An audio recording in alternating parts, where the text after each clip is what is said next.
चलिए आज हम लोग एक न्यूमेरिकल करके देखते हैं एग्जांपल इकोनॉमिक लोड डिस्पैच। ठीक, क्वेश्चन क्या दिया हुआ है, the incremental fuel costs for 2 units of a plant are df1 upon dp1 is equal to 0.01 p1 plus 11 and df2 upon dp2 is equal to 0.012 p2 plus 8. Find the savings in rupees per hour for economical distribution of load compared with equal load sharing for a total output of 750 megawatt. इसका मतलब question क्या दिया हुआ है कि जो इन दो हमारे पास एक पावर प्लांट में 2 यूनिट है, ठीक है, 2 यूनिट हैं जिनकी इंक्रीमेंटल फ्यूल कॉस्ट जो है वो इतनी दी हुई है, ठीक है, और दोनों की यूनिट क्या होती है, रुपीस पर आवर। हमको क्या निकालना है, सेविंग निकालना है in rupees per hour for economical distribution. ये मतलब यदि ये जो यूनिट्स हैं वो इकोनॉमिकल लोड डिस्पैच करती हैं, और कंपेयर किससे करना है, यदि उनके बीच में हम इक्वल लोड शेयरिंग करें। इसका मतलब है कि हमारे पास दो कंडीशन है। एक कंडीशन ये है कि यदि लोड जो है वो इक्वली डिस्ट्रीब्यूट करें, और दूसरी कंडीशन है कि यदि लोड को हम इकोनॉमिकली डिस्ट्रीब्यूट करें। तो दोनों केसेस में से इकोनॉमिकल डिस्ट्रीब्यूशन करने पर हमारी कितनी सेविंग होती है ये हमको फाइंड करना है, जबकि टोटल आउटपुट जो है वो 750 मेगावाट क्वेश्चन में दिया हुआ है। इसका मतलब है कि दोनों प्लांट के आउटपुट का जो समेशन होगा वो 750 मेगावाट हमको क्वेश्चन में दिया हुआ है, और हमको दो कंडीशंस मतलब इकोनॉमिकल डिस्ट्रीब्यूशन और इक्वल डिस्ट्रीब्यूशन के बीच में कितनी सेविंग्स अपन कर सकते हैं ये हमको फाइंड करके निकालना है। ठीक है, चलिए अब अपन इसको सॉल्व करके देखते हैं।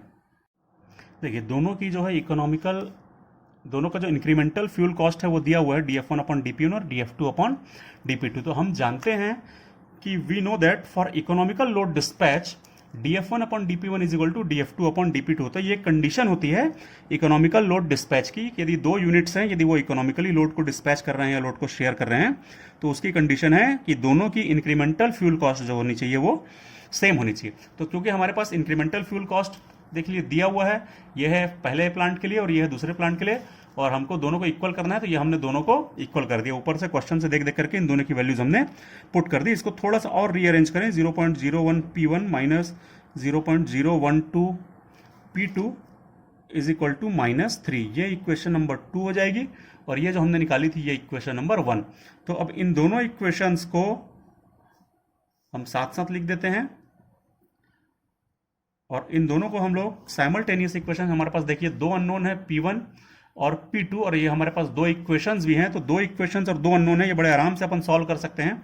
इसको एक बार सॉल्व करके देखिए आप लोग कि कितना आता है।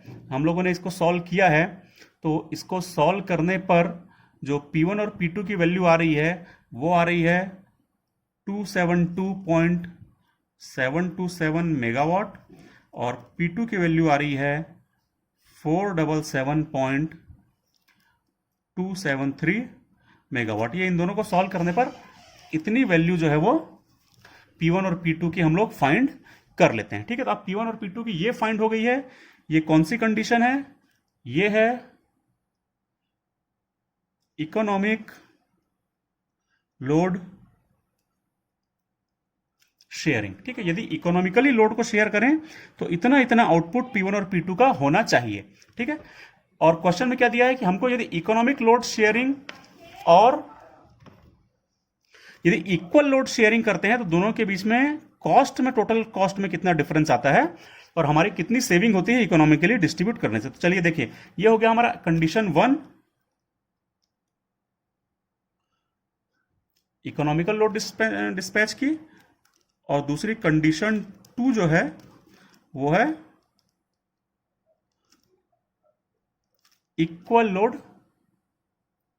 शेयरिंग की। तो इक्वल लोड शेयरिंग में P1 इज इक्वल टू कितना आएगा, 750 का हाफ आ जाएगा, मतलब 375 मेगावाट हो जाएगा, और P2 भी 375 मेगावाट हो जाएगा, तभी ये इक्वल शेयरिंग होगी। ठीक है, इक्वल लोड शेयरिंग, और ये वाला जो आ रहा है ये इकोनॉमिक लोड शेयरिंग के लिए आ रहा है। अब हमको निकालना है कि दोनों ही केसेस में कितना कितना टोटल कॉस्ट रहेगी और डिफरेंस क्या रहेगा दोनों का। ठीक है, तो कॉस्ट अपन कैसे निकालेंगे, तो देखिए हमारे पास जो है वो क्वेश्चन में दिया हुआ है इंक्रीमेंटल फ्यूल कॉस्ट और इसका इंक्रीमेंटल फ्यूल कॉस्ट, तो हम लोग इससे दोनों की कॉस्ट को निकाल लेंगे। हमको कुछ नहीं करना है, बस इसको इंटीग्रेट करना है। देखिए इस dp1 को मैं इधर ले जाऊंगा और उसके बाद इंटीग्रेट करूंगा इसको, तो ये हो जाएगा F1 और इधर का इंटीग्रेशन हो जाएगा। वैसे ही मैं dF2 को इधर रख के dP2 को इधर ले जाऊंगा और उसके बाद दोनों साइड इंटीग्रेट करूंगा तो उससे मेरे पास F2 आ जाएगा। तो मेरे पास F1 आ जाएगा और F2 आ जाएगा। और F1 F2 क्या है?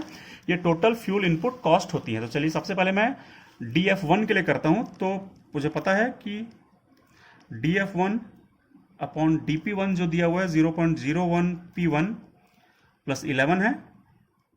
सो dF1 कितना हो जाएगा? 0.01 P1 plus 11 into dP1।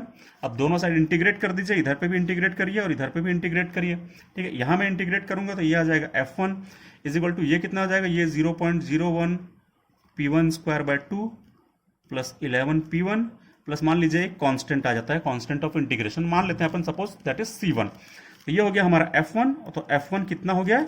F1 हो जाएगा 0.005 P1 स्क्वायर प्लस 11 P1। ये हो जाएगी प्लस कांस्टेंट ऑफ इंटीग्रेशन, ये हो जाएगी हमारी F1 की वैल्यू और इसकी यूनिट होती है रुपीस। ठीक है, ये हो गई हमारी कॉस्ट रुपीस पर आवर में। ठीक है, अब हम लोग सिमिलरली सेम प्रोसेस से निकालते हैं F2 को। तो dF2 अपॉन dP2 जो क्वेश्चन में दिया हुआ है वो मैं उतार लेता हूं 0.012 P2 प्लस 8। इस P2 को यहां लेकर के जाएंगे तो dF2 इज इक्वल टू क्या हो जाएगा? 0.012 P2 प्लस 8 dP2। ठीक है, और दोनों साइड अपन इंटीग्रेट कर दें, इधर भी इंटीग्रेट करते हैं, इधर भी इंटीग्रेट कर दें। जैसे मैं इधर इंटीग्रेट करूंगा तो F2 इज इक्वल टू क्या आ जाएगा? 0.012 P2 स्क्वायर बाय 2, तो मतलब हो जाएगा 0.006 P2 square plus 8 P2 plus एक कांस्टेंट ऑफ इंटीग्रेशन C2। ठीक है, ये हो गया हमारा कॉस्ट ऑफ प्लांट 2 की इनपुट कॉस्ट, मतलब प्लांट 2 की इनपुट कॉस्ट होगी और इसकी यूनिट भी हो जाएगी रुपीस पर आवर। तो ये हो गया हमारा F1 और ये हो गया हमारा F2 की वैल्यू। मतलब ये दोनों क्या क्या चीजें हैं? ये cost of input of plant 1 है और ये cost of input of plant 2 है। अब हमारे पास दो कंडीशंस हैं आउटपुट की।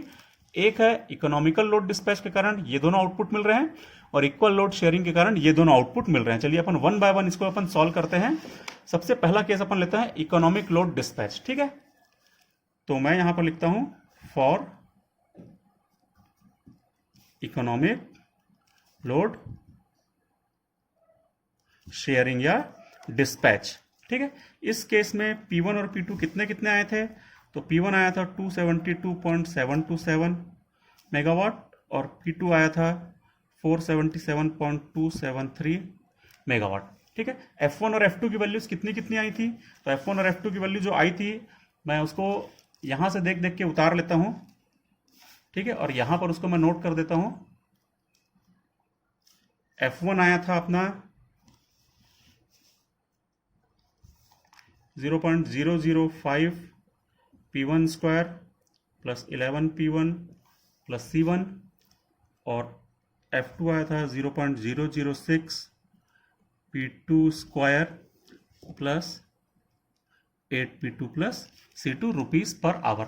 ठीक है, अब इस F1 में ये P1 की वैल्यू रखना है और इस F2 में ये P2 की वैल्यू रखना है और हम फाइंड करेंगे कि F1 और F2 कितना आ रहे हैं। तो देखिए 0.005 multiplied by 272.727 square plus 11 into 272.727 plus C1, यहां से आ जाएगा अपना F1।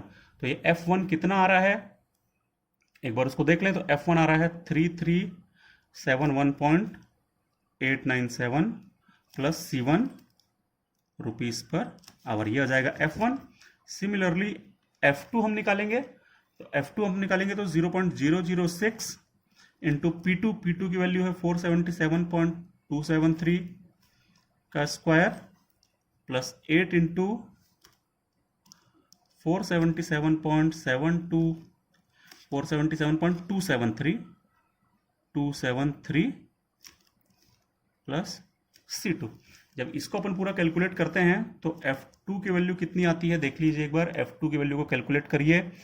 देखिए F2 आ रहा है अपना 5184.921 plus C2 rupees per hour. आप लोग भी इसको एक बार कैलकुलेट करके जरूर देखिएगा, और यदि आंसर में कुछ डिफरेंस आता है तो कमेंट बॉक्स में कमेंट जरूर करिए। तो ये हो गया हमारा F1 और ये हो गया हमारा F2 for economical load sharing. हम किसके लिए निकाल रहे हैं? इकोनॉमिकल लोड शेयरिंग के लिए। तो टोटल इनपुट कॉस्ट क्या आ जाएगी?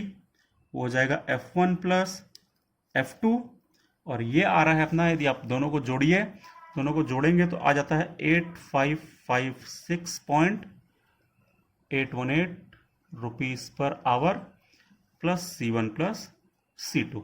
ठीक है, ये हो गया हमारा टोटल इनपुट आ रहा है for economic load sharing. Same process आप लोग करेंगे फॉर, हेडिंग डालते हैं इक्वल लोड शेयरिंग में। इक्वल लोड शेयरिंग में जो P1 है वो है 375 मेगावाट और P2 है वो भी है 375 मेगावाट। P1 और P2 दोनों इक्वली शेयर कर रहे हैं लोड को। लोड था टोटल 750, तो उसका आधा आधा दोनों शेयर करेंगे, मतलब 375 और 375 मेगावाट दोनों शेयर करेंगे। अब हमारे पास देखिए ये F1 की वैल्यू है, ठीक है। F1 में हम P1 की वैल्यू को पुट करेंगे 375 और F2 में हम P2 की वैल्यू को पुट करेंगे 375 और निकालेंगे तो F1 कितना आ जाएगा? F1 आ रहा है, अपन इसको यदि कैलकुलेट करके देखें तो ये आ रहा है 4828.125 प्लस C1 और F2 आ रहा है 3843.75 प्लस C2। ठीक है, ये आ जा रहे हैं अपने F1 और F2 की values for equal load sharing. ठीक है, और इक्वल लोड शेयरिंग में मैं यदि टोटल कॉस्ट निकालता हूं तो इक्वल लोड शेयरिंग में टोटल कॉस्ट आ जाती है 8671.875 रुपीज पर आवर। ठीक है, अब हमारे पास दो कंडीशंस आ गई। देखिए total input cost for economic load sharing आ रही है इतनी और फॉर इक्वल लोड शेयरिंग आ रही है इतनी। तो जो सेविंग होगी वो कितनी हो जाएगी? इस केस में कितनी आ रही थी? 8671.875 plus C1 plus C2 minus इस केस में कितनी आ रही थी? 8556.818 प्लस C1 प्लस C2। इसको टोटल डिवाइड करिए और देखिए कि कितनी सेविंग होती है। तो जब हम लोग इसको माइनस करते हैं, इसमें से equal load sharing minus economic load sharing को जब मैं टोटल माइनस करता हूं तो जो आंसर आता है वो आता है 115.0569 रुपीज पर आवर। तो ये हो जाता है हमारा टोटल आंसर।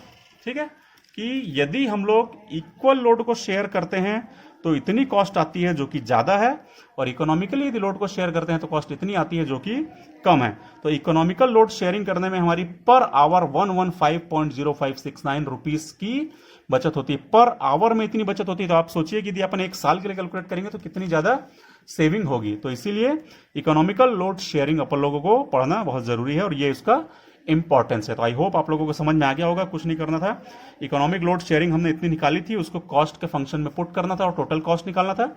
और इक्वल लोड शेयरिंग इतनी थी जिसको हमको कॉस्ट के फंक्शन में पुट करके टोटल कॉस्ट निकालना था, और दोनों को माइनस करके देखें कि कौन सी ज़्यादा आ रही है कौन सी कम आ रही है, तो हमको क्या सेविंग होगी वो पता चल जाएगा। ठीक है, तो ये हो गया हमारा कंप्लीट सॉल्यूशन। Thank you.